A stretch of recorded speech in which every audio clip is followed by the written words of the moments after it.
изложба под заглавието "Далечни песни" на Марги Русева изпълни с неповторими образи и пейзажи галерия София при Българския културен институт в Лондон. Експозицията обединява снимки на авторката, правени по време на пътуването и с Родопите. Типичният дух на населението в този район на България докосна българските и чуждестранни гости.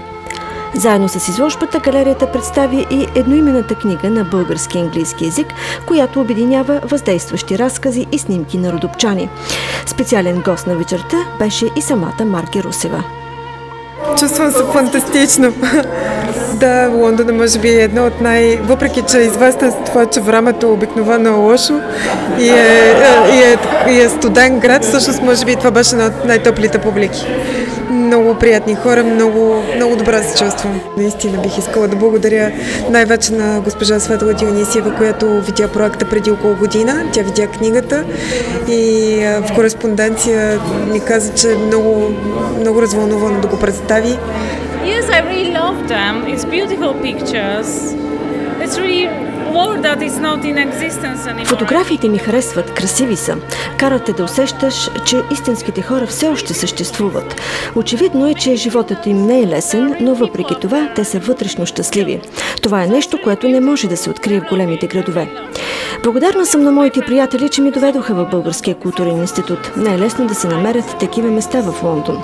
Това ми е първото посещение тук и ние вече обиколихме и проучихме галерията. Много неща чувствам близки. Като източноевропейци ние имаме доста общи неща. Сигурна съм, че пак ще се върна тук. Харесват ми старите жени с чудесната си усмивка и щастливи очи. Книгата се казва "Далечни песни" и това е книга, която 5 лета пътувах из Родопите и всъщност откривах интересни хора в планината. Снимах ги и записвах техните истории. Интересни са, защото са много големи деца, големи мъдреци, много истински, много топли. В Италия има също села, където живеят само възрастни хора, но тези хора тук изглеждат щастливи. Фотографиите са в черно и бяло, което подхожда на тематиката. Била съм в България няколко пъти и това ме накара да дойда на изложбата тази вечер. Ходила съм в Пирин и Рила, но това, което откривам тук, е по-добро от това, което сме видели там. За първи път съм тук и намирам галерията за прекрасно място.